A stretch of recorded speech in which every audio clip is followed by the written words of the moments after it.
shuncha yigitlar sovchi qo'ygan bir paytda kelib nimaga shuni tanladim degan fikr hech bo'lmasa bir marta xayolingizdan o'tgan bo'lsa, bu videoni oxirigacha ko'ring. Bir ishtirokchimiz aytib berishdida, menga sovchi qo'ygan bir odam bor edi va men uni bilaman va kuzataman va doim qarab turib aytardim, agar shunga turmushga chiqqanimda men hozir mashinada yurgan bo'lardim, uchastkada o'tirgan bo'lardim, turmush o'rtog'im u yoqqa olib borardi, bu yoqqa olib borardi, lekin men adashdim shekilli.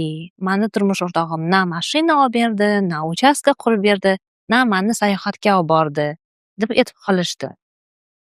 Ko'p ayollarimizda shunaqa fikr o'tadi. Nima uchun men boshqa odamni emas, aynan erimni tanladim? Qanaqa bo'lgan taqdirda ham siz aynan shu turmush o'rtog'ingizni tanlardingiz. Sababi siz eringizni tanlagan paytingizda shunday holatda edingiz. Siz hech o'ylab ko'rganmisiz? Nimaga aynan shu inson sizni juftingiz bo'ldi? Nimaga sizga boshida o'ziga ishongan, nima istashini biladigandek tuyulgan odam keyinchalik oldingizda sovuq, befarq va sizni og'riqlaringizni hech ham his qilmaydigan erkakka aylandi? Yoki nima uchun hammani qo'ynini olishni biladigan eringiz hamma yaxshi ko'rgan bir odamdan sizni oldingizda xiyonatkor va yolg'onchi erkakka aylandi? Gap shundaki, aynan shu eringizni tanlashingiz tasodif ham emas, xato ham emas.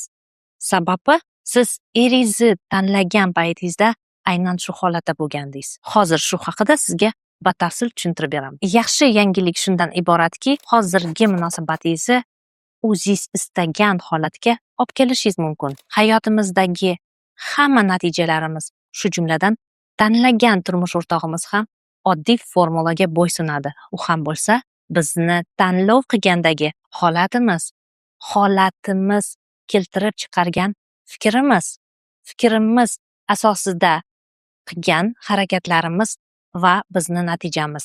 Oddiy misol, agar siz turmush o'rtog'ingizni tanlagan paytingizda tortinchoq, o'zingizga ishonmagan va hayotda qo'rqoq holatda bo'lgan bo'lsangiz, siz tanlov qilayotganingizda faqatgina o'ziga ishongan va kuchini hamma joyda namoyon qilgan bu inson hayotingiz davomida aksincha o'z hissiyotlarini jilovlay olmaydigan va hattoki sizga ham qattiq va qo'pol munosabatda bo'lishi bilan belgilanadi. Xuddi shu bilan birga, agar siz o'zingizga ishonmaydigan va boshqa odamlar bilan muloqot qila olmaydigan odam bo'lsangiz, sizni ko'zingizda hamma bilan muloqot qila oladigan va hamma yaxshi ko'radigan xushchaqchaq odam yaxshi ko'rinishi mumkin va siz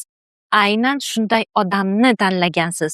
Lekin hayotingiz davomida shu ma'lum bo'ladiki, bu odam shunchaki o'zini hissiyotlariga berilib yashaydigan va hech qanaqa chegaralarga ega emas va shuning uchun hattoki xiyonatga ham borishi mumkinligi. Bu misollardan xulosa shundan iboratki, biz tanlovni faqat va faqat holatimizdan kelib chiqib amalga oshiramiz va tanlovimiz to'g'ri va hayotimiz baxtiyor bo'lishi uchun bizni holatimiz shunga mos bo'lishi kerak. Aniqrog'i, biz o'zimiz baxtiyor holatdan turib tanlov qilishimiz kerak. Aynan shuning uchun agar siz hayot tanlovi oldida turgan bo'lsangiz, eng birinchi qiladigan ishingiz o'zingizni baxtiyor holatga keltirish. Sababi faqat baxtiyor holatda turibgina siz o'zingizga mos, ya'ni baxtiyor insonni tanlaysiz. Vaholanki, baxtiyor munosabatlar formulasi bitta, u ham bo'lsa, o'zicha baxtiyor erkak va o'zicha baxtiyor ayolni birga butun umrga yashash qarorlari. Agar siz allaqachon oilaviy munosabatda bo'lsangiz va bu munosabatlar sizni qoniqtirmasa, yana o'sha maslahat, o'zingizcha baxtiyor bo'lishga harakat qiling va turmush o'rtog'ingiz o'zgarganini ko'rib, o'zingiz ham hayron bo'lasiz. Shu o'rinda savol tug'ilishi mumkin. Baxtiyor bo'lishni nimadan boshlash kerak? Baxtiyor bo'lish ikkita savolga javob berishdan boshlanadi. Birinchi navbatda man kimman va nima uchun yashayman? Shu savollarga o'zingiz uchun javob berishga harakat qiling va hayotingiz naqadar tez va yengil, chiroyli holatga o'tishini o'zingiz guvohi bo'lasiz. Bu o'rinda bitta narsani doim yodingizda tuting.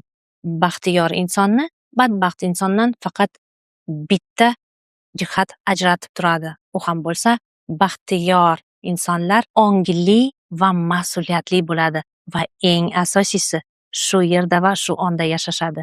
Demakki, o'tmishni doim o'ylab, o'z hayotini zaharlashmaydi.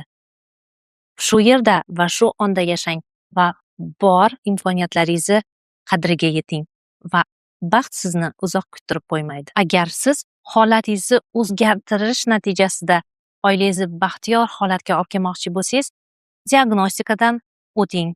Buning uchun video ostidagi ilova orqali o'tib, holat so'zini yozib qoldiring. Agar video foydali bo'lgan bo'lsa, albatta like bosishni unutmang va izohlarda o'z fikringizni yozib qoldiring. Keyingi foydali videolarda uchrashguncha xayr.